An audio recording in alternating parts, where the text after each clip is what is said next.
नमस्ते दोस्तों, समझौते की शादी का ये भाग 14 है। इस कहानी को अच्छे से समझने के लिए पिछला भाग ज़रूर देखें। चलिए कहानी शुरू करते हैं। आहूजा हाउस। सब लोग घर वापस आ गए थे और शिवान्या को काफ़ी डर लग रहा था। घर के अंदर आते ही प्रेरणा ने शिवान्या के बालों को पीछे से कस के पकड़ लिया, जिसकी वजह से शिवान्या की चीख निकल गई। प्रेरणा, कहा था ना कि हमारी नाक मत कटवा लेना, लेकिन नहीं, तुम्हें तो बस अपनी करनी है। क्यों?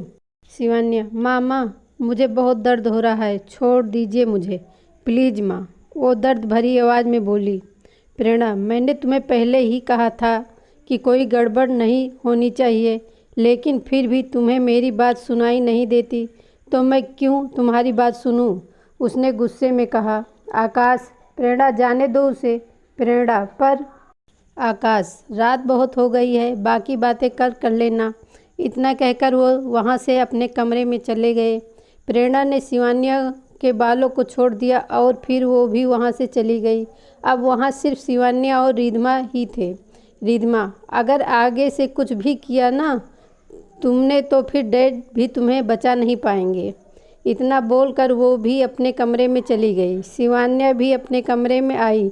वो पूरी तरह से टूट ही चुकी थी। अब उसने सोचा कि ये कैसी ज़िंदगी है मेरी, जहाँ मेरे 2 पल की खुशी भी किसी को बर्दाश्त नहीं हो रही है।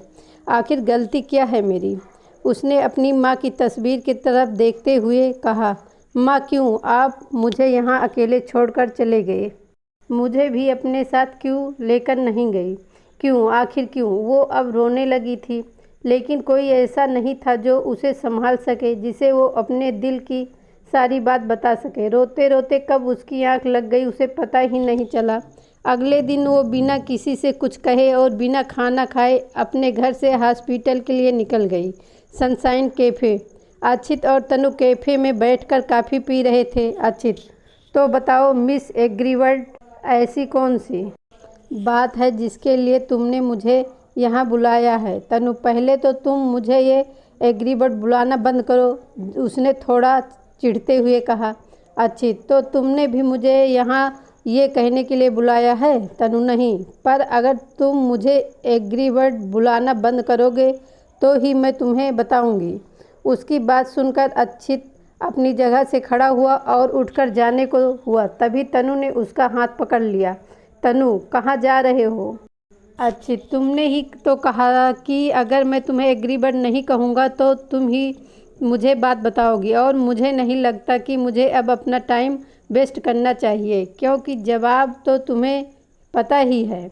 उसकी बात सुनकर तनु को गुस्सा आने लगा। वो खुद से ही बोली, ये समझता क्या है खुद को? अगर बात सीबी की नहीं होती ना तब बताती इसे, पर अभी इससे बहस करने का कोई मतलब नहीं है। उसने अक्षित को वापस बैठने के लिए कहा। अक्षित भी वापस बैठ गया। तनु, मुझे तुम्हारी मदद चाहिए। अक्षित, मदद तो भी मेरी? लगता है मैंने कुछ गलत सुना, ज़रा दोबारा से कहना, क्या कहा तुमने अभी? उसने थोड़ा ड्रामा करते हुए कहा। तनु, हो गया तुम्हारा, अब बात सुनोगे मेरी? अक्षित, हाँ बोलो, ऐसी कौन सी मुसीबत आ गई जो तुम्हें मेरी मदद की ज़रूरत पड़ गई? तनु, मुझे तुम्हारी मदद एक शादी तुड़वाने में चाहिए। अक्षित, किसकी शादी? तनु, शिवान्या। अक्षित, क्या? उसने चौंकते हुए पूछा, और उसने थोड़ी ऊंची आवाज़ में कहा था, जिसकी वजह से सबका ध्यान उन पर आ गया। अक्षित ने फिर वापस उससे धीरे से पूछा, अक्षित, क्या तुम्हें पता भी है तुम क्या बोल रही हो? तनु, हाँ, मुझे अच्छे से पता है। अक्षित, लेकिन तुम उसकी शादी तुड़वाना क्यों चाहती हो? फिर थोड़ा रुक कर, कहीं उसकी शादी तुड़वा कर तुम तो उस ऋषभ से शादी नहीं करने वाली ना? तनु कुछ बोलती उससे पहले अक्षित आगे बोला, देखो, मानता हूँ मेरा दोस्त थोड़ा अजीब सा है, पर ट्रस्ट मी, वो तुमसे बहुत प्यार करता है, और उसके साथ तुम। तनु, ओ हेलो, अपनी इस राजधानी एक्सप्रेस पर ब्रेक लगाओ। तुम्हें सच में लगता है मैं उस इडियट से शादी करूँगी? उससे तो तुम्हारा दोस्त लाख गुना बेहतर है मेरे लिए। अक्षित, तो फिर तुम उसकी शादी तुड़वाना क्यों चाहती हो? तनु, क्योंकि मुझे वो बिल्कुल पसंद नहीं है। अक्षित, हाँ यार, पसंद तो वो मुझे भी नहीं है।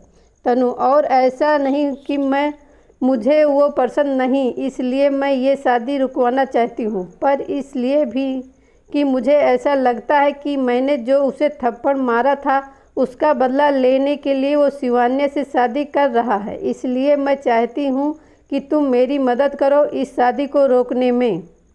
अच्छी, तो तुमने शिवान्या को ये सब क्यों नहीं कहा? तनु, पहली बात ये कि वो मेरी बात पर बिना सबूत के विश्वास नहीं करेगी। उसे लगेगा कि कुछ ज़्यादा ही सोच रही हूँ, क्योंकि आई एम डेम श्योर कि उस ऋषभ ने शिवान्या के सामने अच्छे बनने की काफ़ी अच्छी एक्टिंग की होगी।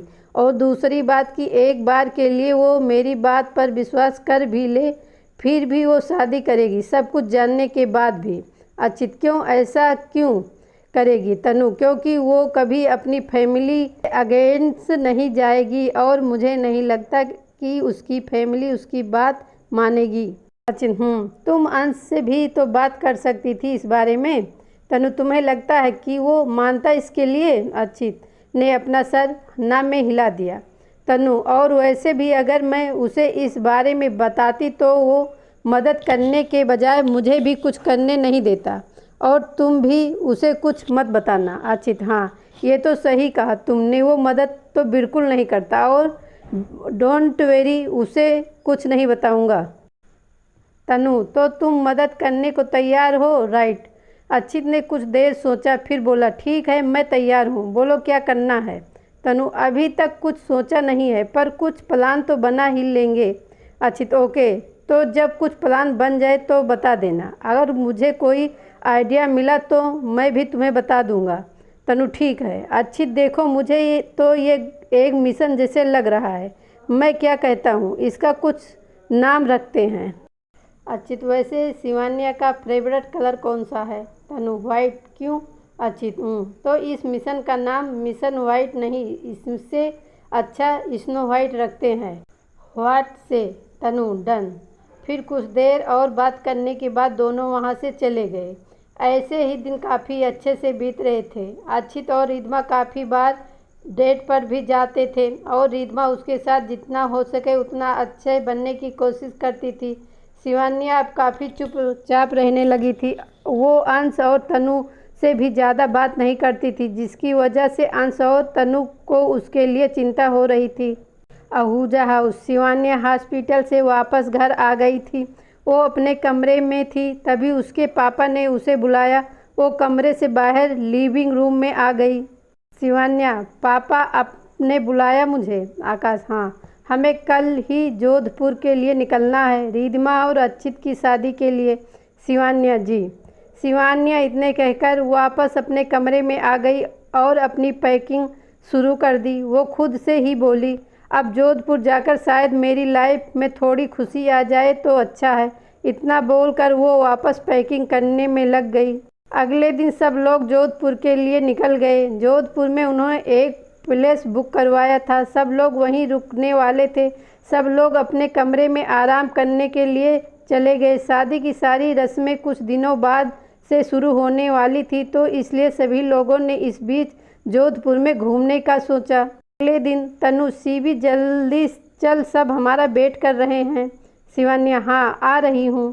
शिवान्या तैयार होकर तनु के पास आई। शिवान्या, चल अब चलते हैं। फिर दोनों वहाँ से बाहर आ गए, जहाँ सब लोग पहले से ही थे। घर के बड़े शादी की तैयारी में बिजी थे, इसलिए उन्हें छोड़कर बाकी सब जोधपुर में घूमने जा रहे थे। अचित, अगर सब लोग आ गए हों तो चलो चलते हैं। अंश, हाँ चलो चलते हैं। फिर वो सब वहाँ से जोधपुर घूमने के लिए निकल गए। उन्होंने काफ़ी सारी जगह वहाँ पर घूमा। शिवान्या को यहाँ आकर काफ़ी अच्छा लग रहा था, वो काफ़ी खुश थी। इस वक्त सभी वहाँ एक रेस्टोरेंट में लंच कर रहे थे।